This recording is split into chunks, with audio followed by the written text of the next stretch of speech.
And Russia could be in for more punishing sanctions over its war in Ukraine as Donald Trump signalled that he's ready to impose more restrictions. The US president's comments came after Russia's massive weekend attack on Ukraine. Kyiv officials describe it as the biggest aerial barrage of the entire war. The US Special Envoy to Ukraine, Kellogg, said the attack, which included a strike on a government building, appeared to mark an escalation in the conflict. President Trump has been trying to negotiate an end to the war in recent months. He threatened Russian President Vladimir Putin with tougher measures, though nothing has yet materialized. Ukrainian President Volodymyr Zelenskyy said that now is the time for action. It's important that there's a broad response from our partners to this attack. It's clear that Russia is trying to hurt Ukraine, and the attacks are becoming more brazen. This is a clear sign that Putin is testing the world, whether they will accept this or resign themselves to it. It's important that the statements of leaders, states and institutions are followed up with strong actions. Sanctions against Russia, against individuals associated with Russia, and strong tariffs and other restrictions on trade with Russia. Charles Kupchan is a senior fellow at the Council on Foreign Relations. He's also a professor of international affairs at Georgetown University. He joins us from Washington, D.C. Welcome to DW. So just over 3 weeks ago, President Trump rolled out the red carpet for Vladimir Putin in Alaska. Do you think that was the right strategy? I think it's right for Trump to try to establish a dialogue with Vladimir Putin. The war in Ukraine needs to come to an end, and it ultimately will come to an end at the negotiating table, not on the battlefield.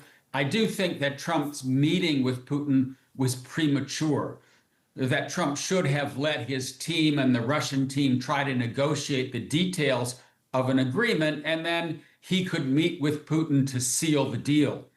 But by giving Putin that meeting early on, by giving him the prize of a meeting with the American president on U.S. territory, I think Trump gave away way too much before having any sense that Putin was ready to compromise. Right. And because, of course, that meeting seemed to have been arranged in just days, where this would normally take months, if not years. The White House presented that meeting as a success, but it's hard to pin down what they actually achieved. Well, what they achieved is the beginning of a dialogue with Russia through that face-to-face meeting between Trump and Putin. But I can't say that they have anything to show for it several weeks later. And that's because there simply wasn't any preparation done. There was no homework done. There was no set of terms that have been clearly laid out. Basically one meeting between Trump's envoy, Mr. Witkoff, and the Kremlin, and apparently that meeting did not arrive at a meeting of the minds. I think Witkoff came back with misunderstandings on a whole host of different issues. And so now, even though Trump has said, okay, it's time for a meeting between me and you, Mr. Putin, and the president of Ukraine, Mr. Zelenskyy, the Russians are not just dragging their feet, but they're carrying out some of the most devastating bombings of Ukraine, including Kyiv, that we've seen since the beginning of the war. And so what message do you believe Vladimir Putin is trying to send with that increase in military activity over Ukraine? Well, one possible interpretation is that Putin is simply trying to gain additional leverage at the negotiating table to get a better deal. That having been said, I'm not sure that that makes sense, because the level of violence hitting a government building, hitting an EU building inside Kyiv, this looks more to me like Putin is trying to win, like he's trying not to conquer Ukraine, but to break Ukraine, to topple the government, to create a situation in which the Kremlin can install some kind of new government that is under the thumb of Moscow. And as a consequence, I think we have to take with a grain of salt right now any hope that Putin is ready to make compromises And even if he gets a deal that gives him some 20% of Ukraine, that he's ready to let the rest of Ukraine go. He appears to be continuing to aim for the maximalist war aim, which is pulling Ukraine back into a Russian sphere of influence. Why do you think the White House, this White House, is not getting the same message about Vladimir Putin as an untrustworthy negotiating partner as the rest of the world? Well, I think Donald Trump came into office quite naive. I think he truly thought that he could end this war in 24 hours, that he had a good personal relationship with Mr. Putin, that he could pick up the phone and say, Vladimir, it's enough. Let's end this. And he misunderstood the ideological commitment of Vladimir Putin to reintegrate Ukraine into a Russian empire. I think Mr. Trump is a real estate broker. He sees everything in very clear black and white cost-benefit terms. I don't think he understands the power of ideology, the power of nationalism in Russian history and in Russian imperial ambition. He may be coming around to understanding that because Putin keeps playing him. Putin keeps saying nice things on the phone. He says nice things when they meet in Alaska, and then he bombs Kyiv 10 hours, 10 minutes later. So it looks like Trump may be wisening up. He's now talking about tightening sanctions. He's now talking about tariffs on countries that buy Russian oil. But we'll have to see whether, in fact, Trump is ready to tighten the screws. And so those sanctions, I mean, you have talked about a carrot and stick approach to dealing with Russia. So sanctions would be the stick. Is it time for that because Trump has essentially run out of carrots? Yes. I mean, I think that Trump has to tighten the sanctions.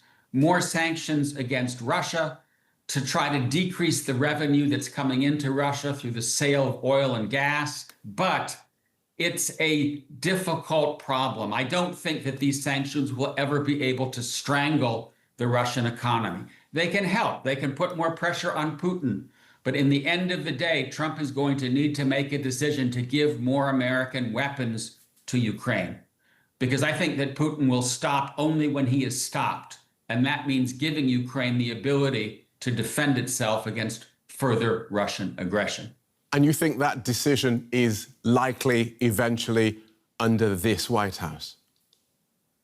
My best guess to that question is yes. We've already seen Trump agree to allow Europeans to buy American weapons, including Patriot missiles, and send them to Ukraine. I don't think Trump wants to go down in history as the president who lost Ukraine. So when push comes to shove, and when the Russians keep bombing Kyiv, keep taking more land from Ukraine, my best guess is at the end of the day, Trump is going to ask Congress for more money because he doesn't want to see Ukraine lose. And the idea of secondary sanctions, indeed, Ukraine's President Zelenskyy has said the idea of putting tariffs on the countries who make deal with Russia is the right idea. What do you think? You know, I think it's a mixed bag in the sense that, yes, we have seen Trump already impose secondary tariffs on India, but the trade relationship between the United States and India isn't that big. Is he ready to go to the mat with China? Is he going to impose another 25%, another 50% tariff level on China because China is buying Russian oil and gas? That would blow up the global economy. It would probably end the US-China trading relationship. So I bet my guess here is that we're not going to see Trump go the distance when it comes to going after all countries, including China, that buy Russian energy. So we heard from the Kremlin today that no sanctions could force Russia to change course, which sounds like the usual sort of bluster you would expect from Moscow, but it seems to play into what you have said, which is that sanctions alone won't cut it. You know, we now live in a globalized international economy. If the Russians aren't selling their gas and their oil to Germany, they can sell it to China or Turkey or India. We have supply chains that are very difficult to shut down. We see America's best semiconductor chips showing up in Russia, showing up in China, despite export controls, because smuggling occurs on a daily basis. So in this integrated global economy that we live in, I think it's going to be very, very difficult to shut down the Russian economy, which is why in the end of the day, I think the only solution here in terms of sticks is giving Ukraine the weapons it needs to defend itself. That's clear. Thanks for talking us through that, Charles. Charles Kupchan from the Council on Foreign Relations. Good to be with you. Let's pick up some of those points with Stephen Blank. He's a non-resident senior fellow at the Foreign Policy Research Institute. That's a non-partisan foreign policy think tank. Welcome back to DW. Last month's flurry of diplomatic activity with Russia and Ukraine was supposed to produce a meeting between Vladimir Putin and Volodymyr Zelenskyy. Do you think Mr. Trump is surprised that it hasn't happened? Well, he says he is, and that he's disappointed, although I don't understand why he would be surprised. Anybody who has followed Vladimir Putin knows that he will not accept negotiation. He is not interested in negotiation. He's interested in victory, period. And I don't understand why it is not clear to President Trump. It's clear to hundreds, if not thousands, of observers of this war. And it's been long known that that's the case with Putin, that he is not interested. He will not meet with Zelenskyy. He refuses to recognize Zelenskyy as a legitimate head of state. He really aims to destroy Ukraine as an independent state. So for him, there's nothing to negotiate about unless Russia wins. The only terms he will accept is surrender. So what do you think is going on between President Trump and his State Department, who presumably are saying all the things that you've just said to the president? You know, I wish I knew, because to me, this policy in the last 8 months since Trump became president is utterly incoherent and it seems to be based on ignorance and wish fulfillment, not reality. It's been obvious, I think, to every observer of this war, at least to unbiased observers, that this is a war of aggression, that it's a genocide, because that's what Russia is doing in Ukraine, and that Russia needs to be stopped and defeated if there's to be peace, not only in Ukraine, but across Europe, and for that matter, for the benefit of the Russian people, who deserve a better government than this. EU officials were in Washington today to look at coordinating EU and US sanctions against Russia. The first time that's happened since Donald Trump returned to the White House. Are sanctions the way to change Vladimir Putin's mind? Only in part. Any successful strategy has to include sanctions, but sanctions by themselves are not sufficient. What is necessary, and I'm not the only person who has argued this, is that there be consistent weapons support to the Ukrainian army, financial and diplomatic and political support so that Ukraine as a government can continue to go on, and real sanctions and a cutback on trade with Russia. The fact of the matter is that both the United States and Europe are actually still trading in a considerable measure with Russia. Actually, U.S. trade with Russia went up in the last year, if you look at the official figures.